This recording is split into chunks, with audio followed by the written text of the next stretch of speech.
Okay, so now let's talk about missing deadlines. You receive files in the system. You pull it up. It says on there, you have to the first 5 days or so to make your first contact with the insured. So you already know how many days you have to do that. A lot of people take that time and use it in a way that it shouldn't be used, or shall I say, they take that time for granted.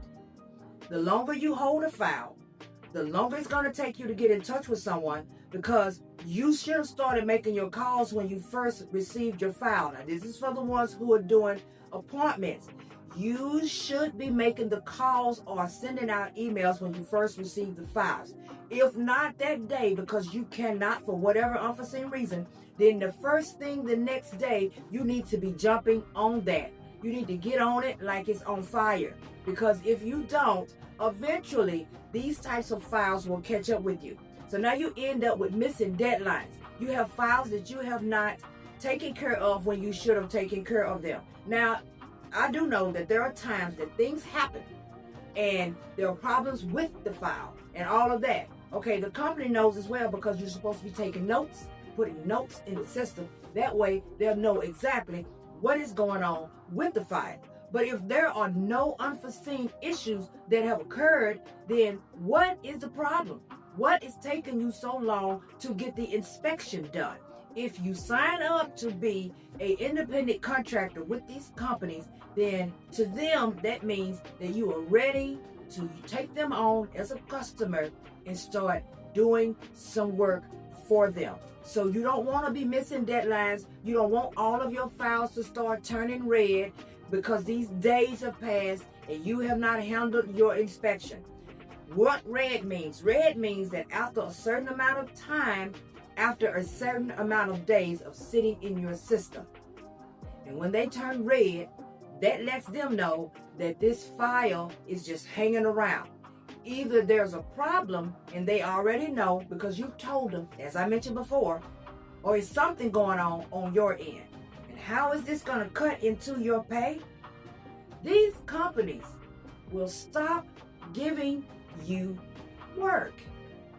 They will stop loading work up for you because you are showing a habit of letting your files sit for days upon days upon days. Now, if you get a file in your system and it starts at day 1 on the countdown, you can see it next to the order number on all of the companies I've seen. There's a date, there's a number that shows how many days old this file is.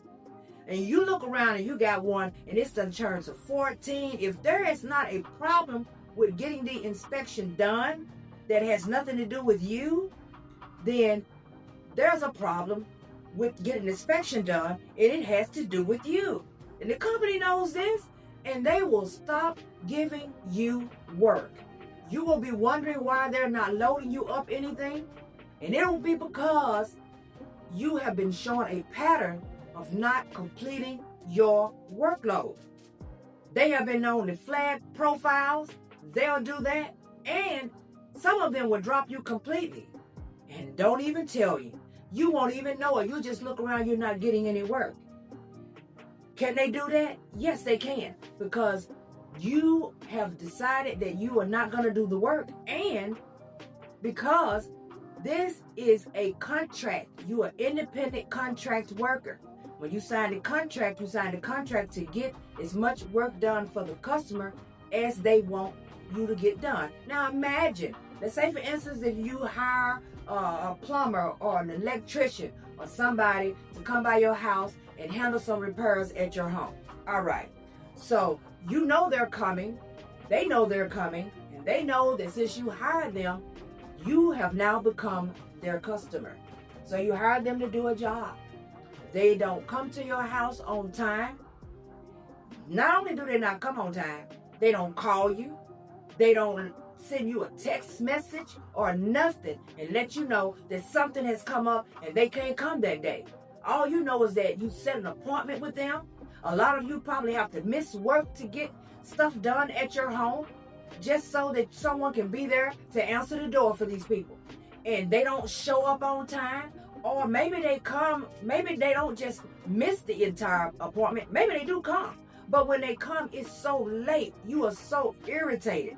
So are you going to continue to call that person? Of course you're not. Because you're not going to forget how they held up your day.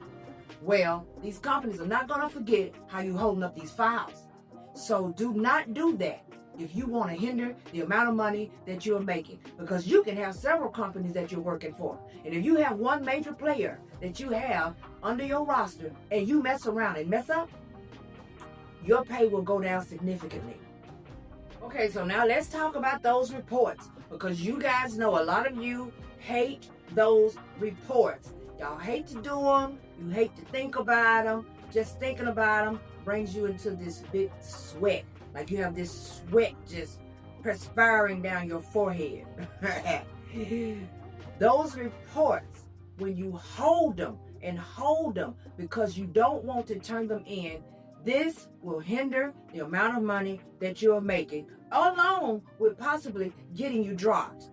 Because on the days, for those of you who actually know how this works, when you go into the system and you download a file, or for some companies, as soon as you click on the file, it will show that you have received it or that you have retrieved it, whatever the words they are using, because you clicked on it. So automatically they know you see it. So unless you are about to call someone or text someone or shoot someone an email and tell them, I don't want to do this file, they are under the impression that you're going to do it. So the time starts ticking then, from the time you open that file up. So that means that on the day that you do the inspection, they are expecting you to at least do the report and have the report turned in as soon as you possibly can. Now I know you can go out on a day, do so many inspections in that day, so by the time you get home late in the evening, you may be severely tired, or there may be things that you have to do as far as a family, emergencies come up, all types of things can occur. If that happens, it's understandable if you cannot do all of the paperwork on that night when you get home. But if you can't, you need to at least start working on it first thing in the morning. Now, there are different ways that I go about making sure I get my paperwork in, because when I first started, I was just like that. I hated dealing with the paperwork. I didn't mind getting in my car riding around. No, music playing, enjoying my day, meeting new people, sun shining so bright. I didn't mind that at all. But when it came to coming home and actually putting in the paperwork, I was like, oh, here we go. Because see, you're so used to the 9 to 5. Because I was there, I feel that. You're used to the 9 to 5 until you know that when you get on work on that 9 to 5, when you travel home, when you walk in your door, your day is over. So that's the way we look at things. So it's embedded in our brain that when we walk in the house, our day is over. But as an inspector and as someone who works for yourself, your day is not over. When you get in the house, there is files, paperwork, reports that need to be completed and uploaded into the system so that the company knows that you have completely done the inspection. And we have some who want to hold those papers. And let me tell you, the longer you hold them to get that paperwork in, even if you've uploaded the images. Okay, so now they see you've uploaded the images. Where are the forms? What happened with the forms? Now they want to know what's taking you so long to submit the paperwork. And you look around and your workload will start trickling in and you will barely be getting any.